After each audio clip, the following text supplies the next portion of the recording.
guys are gonna be okay? No, Timmy, I don't think so.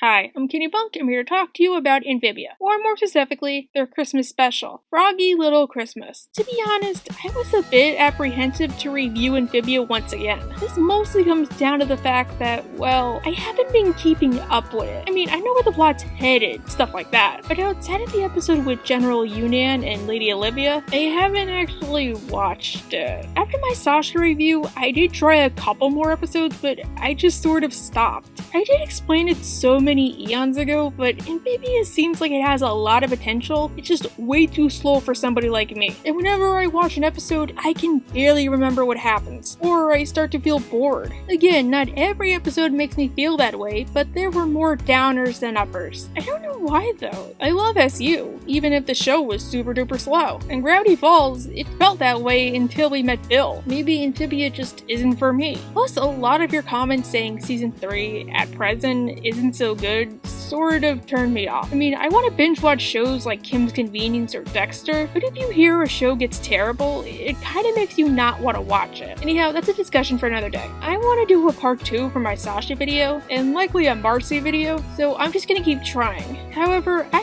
had little reservation about reviewing this episode for one reason in particular. It's a Christmas special. Usually when a show makes a holiday-related episode, they make it with the knowledge it's mostly gonna air around that one time of the year. They know that people who don't normally watch that show will be more tempted to check it out. Therefore, shows tend to go all out, shaking up the formula or making a longer than normal episode. I was, and still am, kinda prone to doing this. For example, as a kid, I didn't really watch Billy and Mandy. I mean, if it was on, I definitely watched it, but I wasn't yearning to watch it the same way I was with SpongeBob or Chowder. I actually appreciate the show a lot more as an adult, since I developed a really dark sense of humor. Just remember, Cassie, disappointment is a present too! Every single year when I was a kid, you better believe how excited I got when the holidays rolled around and the Christmas special premiered, and they got Gilbert Gottfried of all people to voice Santa. I'll swallow your soul! Wow, last thing I saw him in was an episode of Wife Swap. Wonder how he's doing. So I have no problem discussing this one episode, even if it's in Amphibia's 3rd and final season. And thanks to current events, it's their mid-season finale. I guess this might be a little spoilerish, but I wasn't super lost watching. The only time I really had to check out TV tropes, it was to confirm names. Exposition-wise, they do a pretty good job, so if you never watched Amphibia before, you won't be as lost as you think. Well, let's see how this episode works as a special. Is it an instant classic? Let's discuss. The episode starts off with this cutesy little Christmas opening. Like I said, if a show is Christmas related, they'll change it up. So this added effort was nice. The actual episode starts with the Boonchoy family, decorating for the holidays. Wait, why does Anne get a green hat? Is it because her friends are frogs? Of course, because the planners aren't from Earth, they don't understand what Christmas is, or what they're supposed to be doing. Anne, what's happening? Are we under attack? Are these fortifications? Booby traps? Weapons? Okay, I should make the point here. I usually hate when shows do this plot like, Tell me more about this Christmas.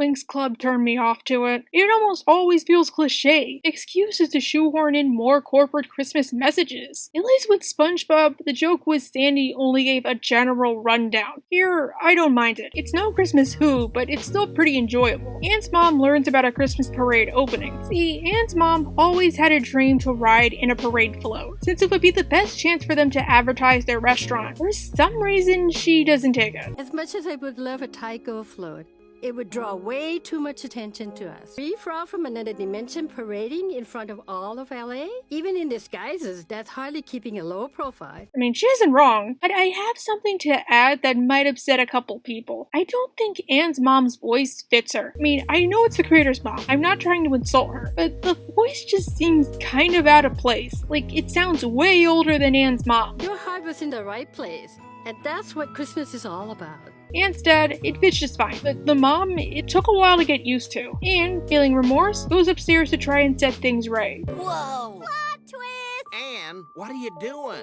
Let's go back to Amphibia, where things are actually interesting. Dark days ahead, King Andrias is preparing for the upcoming invasion. Wait, why are they dressed like that? It's late winter, which means it's almost time for the human holiday, Christmas.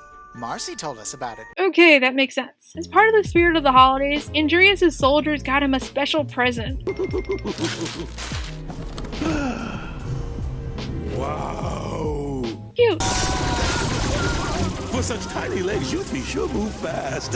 He decides to send the drone to Earth. The planters and Anne go to get supplies for the flight. Hey, it's Rebecca! We all missed you. And she's singing a song, just like always. Sorry, I can't show it, but totally check it out. It's probably the highlight of the episode. The first stop on the itinerary is to find a tech expert. Wait, they're going to a college at Christmas time? Dude, that place is more deserted than a Spirit Halloween in March. Sure, some schools let you stay over winter break, but during the time I've been in school, I know only 2 people who took that opportunity. What's interesting about the special is the planners don't get why we celebrate Christmas, for obvious reasons. So they keep asking people they meet why they celebrate it. Some people give historical reasons. It started with the recognition of the winter solstice and the burning of the Yule log in the 4th century. Okay, 4 centuries. Others give corporate reasons. It has less to do with history and more to do with the interests of major soda conglomerates. Or we just do it because. Get a tree, decorate. You make cookies, party hard.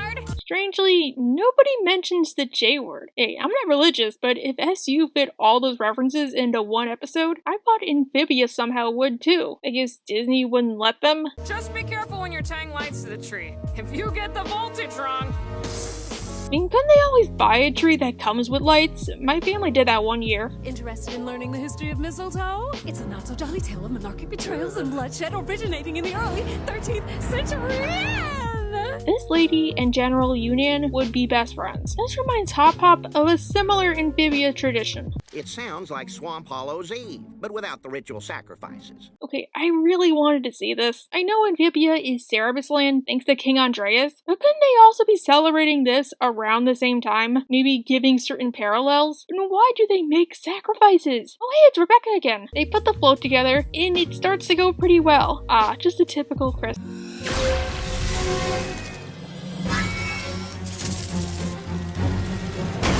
Yep, spoke too soon. The drone thing arrives. I don't think he ever gave it a name. Man, I've got to get better at these controls. Sucks too, because it starts destroying stuff. On a quest for Anne Boonjoy.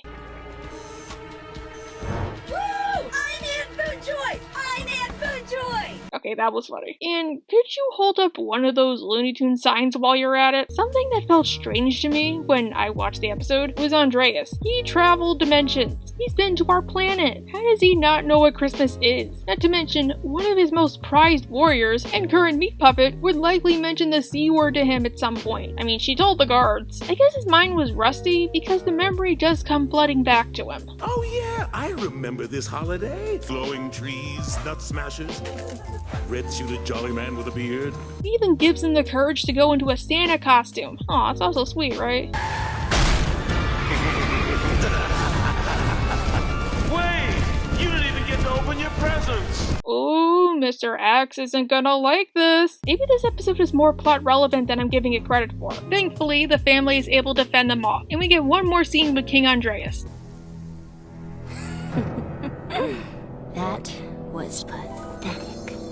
And you call yourself a king.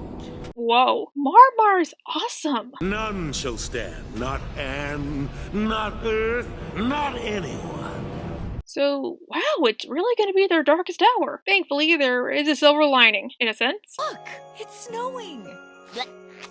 Nope, Ash. It's Ash. Ah, that makes more sense. With the episode nearly finished, the planners ask Anne's parents what they think the holidays are all about. It's about spending time with the people you love, and all the presents and traditions are just a way to express that love. But at the end of the day, all that matters is that you're together. To this end, Anne decided to do what she should have done when she got home in the first place. Write letters to Marcy and Sasha'S parents, instead of contacting them directly. So I'm writing to let you know that your daughter is alive. She's trapped in another world, but I promise, I'm going to bring her back home safe. And wait, did she write the same letter for all 3 of them?